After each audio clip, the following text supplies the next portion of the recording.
Hey everyone, back tuning into today's video. We're going to have a look at the El Nino today, see how it's developing, have a look at some of the forecasts, see how it's predicted to go through the rest of the year. And then I thought we'd have a bit of a look at, because it's going to be a developing El Nino summer, whether we can extrapolate this El Nino development to any potential pattern that could emerge through the summer, and we'll have a look at the central England temperature anomalies through past years where we've had an El Nino event developing through those summers. So quite a long video this is going to be. I hope you find it interesting. Before I get on with the video upload, just talk about the advertising. There's video ads on my pages at gazwebbiz.com. If you hit play on the video ad, you'll be supporting gazwebbiz.com. And thanks very much for doing that. So this is the latest sea surface temperature anomaly for the globe from NOAA in the United States, NOAA. And the area we're interested in, of course, is the area stretching from Peru through to Indonesia along the equatorial Pacific. That is where El Nino develops. It starts off around the Peruvian coast, the warm water rises up and then spreads across the equator out towards Peru. Although sometimes you can actually get this central part of the Pacific round here warmer than this area over towards the Peruvian coast. When that happens, it's called a Modoki El Nino. It's something that's slightly different. Actually, we've been seeing more of those over recent years, really coinciding with the decline in sunspot activity, actually declining the solar cycles. We've seen more of these sort of central and western based El Nino events as opposed to over towards the eastern coast, which is where the traditional El Nino comes from, starting around that Peruvian coast. Now, something that's quite interesting is this area of cold water sitting underneath the equator, or to the south of the equator, around here, stretching back towards the coast of Chile. I'd like to see that go, really, before I got too bullish about this El Nino. In a normal El Nino, you don't tend to get this cold water sitting around here. The Chilean coast is quite a cold place, mind you. There is often cold water down there. But it's the size of that extent of cold water, massive cold water, that is a little bit concerning in terms of calling this El Nino a particularly strong one. This is from 2002 when we had an El Nino developing, and to the south of the equator, which is on this chart just here, you see we do get a little bit of cold water sitting underneath the south of the equator, but nothing like what we've got at the moment. And again, if you have a look at 2009, this is from September 2009, when again we had an El Nino developing. Again, the cold water to the south of the equator is there to some degree, but not really stretching back towards the Chilean coast with any conviction, just little patches of cooler water, really. Certainly not a massive cold water like we have at the moment. So, before I got too bullish about calling this a particularly strong El Nino event, I would like to see this cold water area to the south of the equator reducing. Nevertheless, we have got warm anomalies rising up along the surface of the equator from Peru towards Indonesia. Whoops, my line's gone a bit askew there. Try again. Around this area here, we have got some warmer water rising up, so it does look as though we're well on our way towards an El Nino event. Let's have a look at some of the model forecasts from this El Nino event. You remember that when we did this last time, the Jamstack IOD model was predicting a collapsing El Nino event. It was going for a bit of an El Nino through the course of the summer, then it predicted that it would all collapse away through the autumn and into winter, similar to what happened in 2012. It's gone away from that idea. It is now going for a proper El Nino event, not a particularly strong one, but we don't get that collapse. So here we are as we get through to around September, and we reach our peak with the El Nino, and then we flatline instead of collapsing away through the rest of the year. This is January 2015 just here, and yeah, the El Nino event is persisting then through the rest of the year. So the Jamstack has moved more towards the idea that we're going to have an El Nino event this year. As I say, it's not particularly strong when it does reach a moderate sort of category, and then it stays at moderate El Nino conditions through the remainder of the year. Of course, we usually reach our peak around November or December. That's why it's called El Nino, because it happens around Christmas. So Christ child, little boy. That's why we call it El Nino. So again, I would expect this next month to be showing that things will carry on increasing in terms of the temperature anomaly through to the end of the year. But certainly it's gone away from its idea last month anyway, which is that we will collapse the El Nino through the second half of the year. We get a bit of an El Nino through the summer, then collapse it. It's not going for that now. It is going for a proper El Nino event.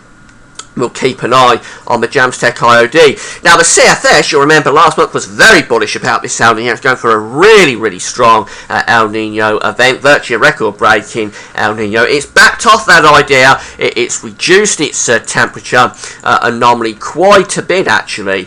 It's reduced it down to around 1.5 as the peak of this El Nino event, which is proper sort of moderate El Nino conditions, but it isn't. It wouldn't be a record breaker. There's the peak occurring there.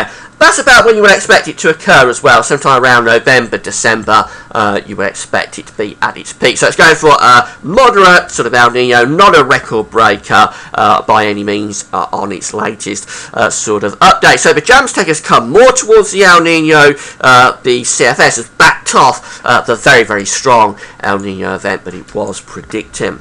The ECMWF, finally for these bonds, and again it is going for an El Nino event. This is an ensemble plume, so what you have to bear in mind with this is that these members up here, which are going for, well, these would be mega sort of El Nino territory. Anything above 2 degrees as an anomaly is getting towards sort of record-breaking territory. So these areas up here, or these lines up here, are sort of the extreme end of the ensemble. The ensemble sort of mean, the mean of the ensemble is much more in this bracket here, which is 1 to 2 degrees, 1 to 2 degrees above average as an anomaly for the sea surface temperature anomaly along the equatorial Pacific, and that's about sort of moderate, borderline strong sort of El Nino type conditions. So I think we've got a trend here that we're probably going to see moderate type El Nino conditions developing this year. There's no evidence of a La Nina. We've got 1 or 2 members going negative there. That's when the cold water comes up, of course, to the surface. The opposite of El Nino. There's no, that's off the table. I think that's not going to happen. We're not going to see a La Nina this year. It's either going to be neutral sort of conditions, very unlikely in my view, or a proper El Nino. And I think we are going to get El Nino coming along. This year it's starting now. It's going to mature through the year, reach its peak sometime at the end of the year. And the idea that the Jamstec had that we collapse the El Nino as we did in 2012, that's gone away quite a bit. So most of the modelling is sort of in agreement that we are going to get an El Nino, albeit a moderate one, not a record breaker, but an El Nino event this year. That will be quite impactful. You'll be hearing a lot about it as you get through to the second half of the year, because it will spike the temperature of the planet. So you'll hear a lot about it. You'll probably hear quite a bit of scaremongering about the temperature of the planet going up. It's also going to produce a lot of effects for the southern hemisphere. Not going to go through all of those effects now, but it does have big impacts on the southern hemisphere. South America, Australia, parts of Africa do get big effects from an El Nino event. Now, I want to very quickly have a look at what it may mean for our weather, because this is developing. It's going to start developing. It's developing now. It will carry on developing through the summer. So I thought I'd just have a very quick look at whether there's any impact on a developing El Nino in terms of the British summer. So these are all the years that have El Ninos and La Ninas back to, I think this goes 1950 actually. This is from NOAA again, NOAA. Yeah, it goes back to 1950. The blue colours are years where we've got La Nina taking place, cold events taking place. The red colours are where we've got the warm events taking place, El Nino. The last year where we had an El Nino was 2009-2010, developing through the summer of 2009. That's the infamous barbecue summer, by the way. I remember the barbecue summer. The UK Met Office predicted a hot summer that year in 2009, based partly, I think, on the fact that the El Nino event was developing and it didn't come off, actually. The El Nino came off, but the barbecue summer certainly didn't. So having a look at this central England temperature for 2009, here it is, just here. We get June coming out at 14.8, quite warm. July coming out at 6.1, that's about average. August coming out at 16.6, again, it's close to average. It wasn't a bad summer, to be honest, 2009. It was pretty wet at times, but it wasn't too bad, and it's just that it didn't get anywhere near the barbecue summer that the UK Met Office was going for. So that was a pretty reasonable sort of summer there in 2009. Now the next year where we had an El Nino developing through the summer was 2002. We get to June coming in at 14.3. July was warm actually in 2002 at 16.0, and August coming out at 17.0. Actually June was 14.4. So that was a warm summer in 2002. It wasn't a classic, it wasn't hot, but certainly about August was pretty good. The next year is the mega event in 1997, the mega El Nino. We get to June 97 coming out at 14.1. Not too bad in terms of temperature, but it was very wet that June, real washout sort of June. July 16.7, getting warmer, and then a very hot August in 1997 coming out at 18.9. So there's no real trend evident so far, although we have got a few warmish sort of Augusts here, particularly 1997. But next year was 1992. That gets a June central temperature of 15.7, very warm. July 16.2, cooling off. August 15.3, quite disappointing, quite a cool August in 1992. So that summer was sort of front loaded with the best of weather in June, and then it deteriorated throughout the summer of 1992, got worse, was pretty dismal August. So that ends that idea that there's a warm sort of August trend emerging. It was the case in 2002 and 1997, not the case in 1992. Next year is 1987. We've got to June coming out at 12.8, July 15.9, and August 15.6. Very poor summer in 1987. Next year was 1982, and we've got to June in 1982 coming out at 15.5, very warm June in 1982. July comes out at 16.5, August comes out at 15.7. So again, we've got an idea that we've got a front-loaded summer in terms of the warmth through the course of that summer, and then things cool off as we go through the course of the summer. I want to go back to the 1950s because in terms of the general sort of setup across the globe with the oceans, the 1950s are probably the closest matchup we've got at the moment to the conditions right now. In the 1950s, we was in a cold Pacific decadal oscillation, which is where we've got cooler than average temperature anomalies through much of the northern Pacific, and we've got a warm Atlantic multi-decadal oscillation. That's the situation we're in now. We've got a cold PDO, a warm AMO. So the oceans now are set up quite closely to the 1950s, and also in terms of a solar cycle, we're not that far away from 1957, which was close to a solar maximum. 1957 did get an El Nino developing through the course of the summer, so let's just have a quick look at what happened that summer, because it probably, in terms of the overall setup, solar activity, ocean cycle, was probably closest to where we are right now. That had a warm June, again at 15.2, near normal August 16.3, near normal July, I should say, 6.3, and then a cool August at 15.4. So again, it's that idea that we're front-loading really the warmth. It happens in June, very warm June, and then things sort of deteriorate through the course of summer. Some of the modelling, particularly from the CFS, has been sort of picking up on that idea that we might get a deterioration through the course of summer. 1951 also coming out with a June central temperature of 14.0, July at 16.3, and then a cold August at 14.8. So despite that idea that we was looking at to start off when I started this, that there could be a connection between developing El Ninos and warm August, certainly 2002 and 1997.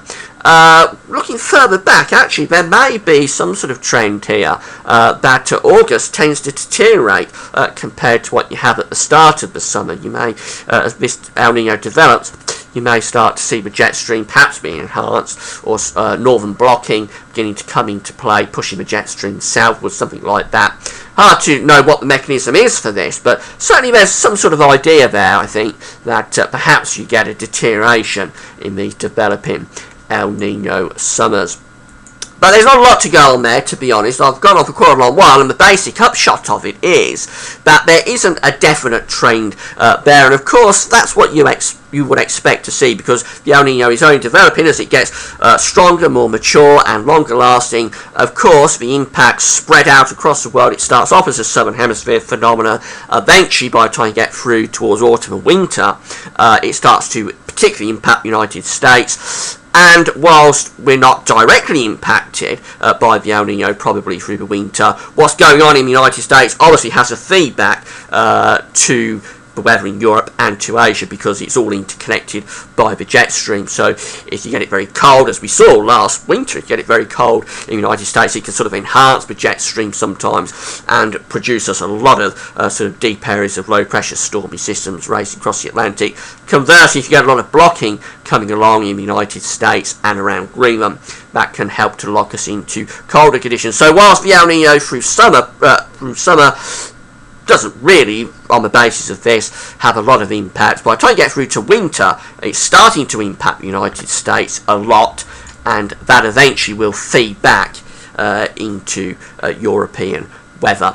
So I hope you found the video interesting. The El Nino is developing, it's on course, all the models are sort of agreeing that we're going to have an El Nino this year, but Jamstech's gone away from the idea that the El Nino will collapse through the latter part of the summer. It is now going for an El Nino, same as all the other models, so we've got to be expecting this El Nino. You're going to hear a lot about it in the second half of the year. Quite what the impacts will be for the summer, very doubtful that it has really any impact at all, but it will get more impactful as we go towards autumn and winter. And of course, when I get on to the winter forecast, starting from September, we will begin to think more and more about what the impacts of this El Nino could be. Hope you found the video interesting on this damp Sunday. That's all for now. Thanks for watching.